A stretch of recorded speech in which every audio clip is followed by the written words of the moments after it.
You know what's fun? You know what's the literal worst thing in any multiplayer video game?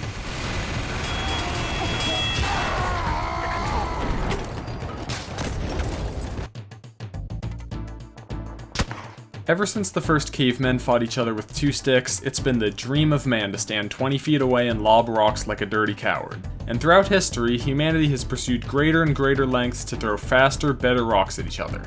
The bow, the cannon, the gun, and finally, the online shooter. With the advent of video games, even your 10-year-old cousin can enjoy the storied art of rock throwing from the comfort of a $15,000 gaming chair. And yet, humanity remains dissatisfied. For although throwing a rock at some dumbass is fun, being the dumbass who gets hit by a rock completely sucks dick. And so, we find ourselves at an impasse. Welcome, fellow rock throwers, to the Sniper Dilemma. Real quick, I want to give a little more clarity on the nature of the Sniper Dilemma. In a way, it applies to any sort of one-shot attack in a video game.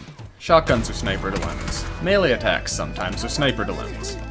But the big difference is that in these situations, there's generally some fault to be taken by the person getting their butt kicked. If I put myself in close quarters against a shotgun, that's on me. If I'm not paying attention and get spooned to death, that's on me.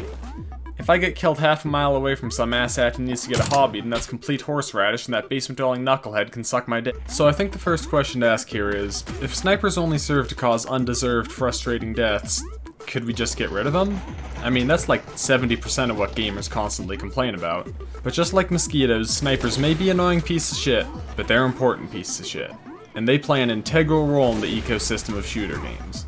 Shotguns and other heavy weapons outclass generalists like assault rifles and SMGs, but they're either too restrictive or too vulnerable to close the gap against ranged weapons. Alternatively, mid-range guns are great against snipers since you can take small chunks off their health till you get close enough to finish the job. You take snipers out of that equation, and, well, that's like taking the paper out of rock, paper, scissors. So how else can we make snipers less of a pain in the ass? Well, Halo Infinite and PUBG have great solutions. If the snipers are harder to find, they're way more balanced, right? Yeah, when I spend half an hour looting and lose it all to an insta-kill death laser, maybe I'll take solace in knowing that there was only a 25% chance of it showing up in the drop crate.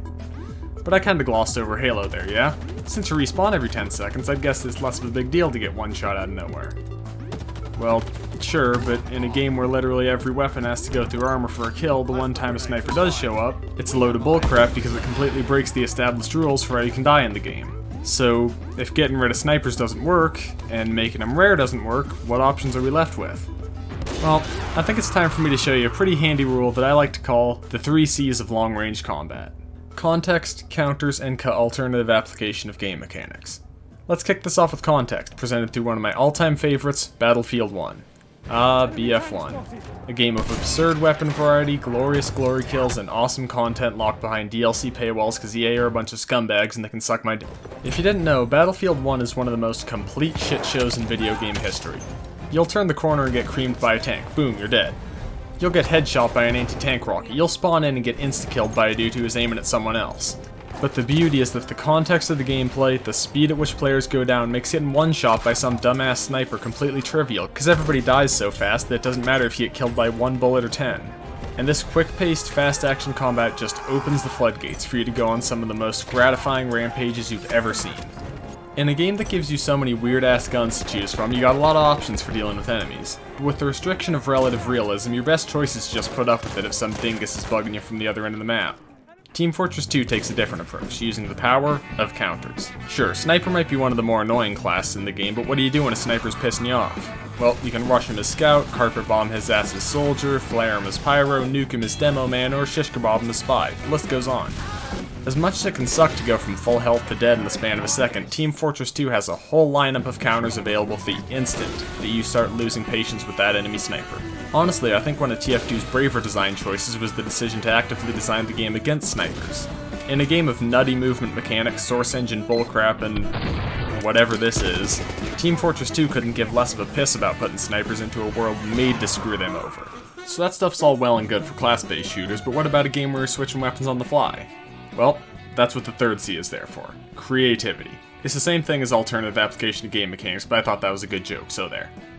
I know I've talked about it before, but Super Animal Royale is a game overflowing with creative energy.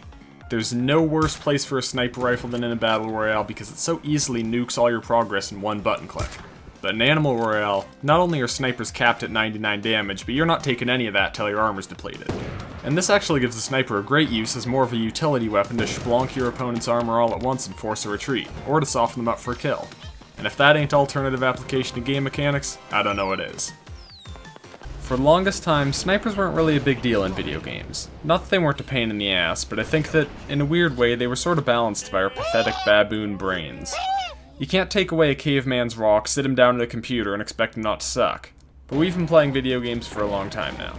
And the fact is that the average player knows what they're doing a lot more than 10 years ago. So I think it's about time to ask ourselves a question. Are we playing the game, or are we just here to get hit on the head with a rock?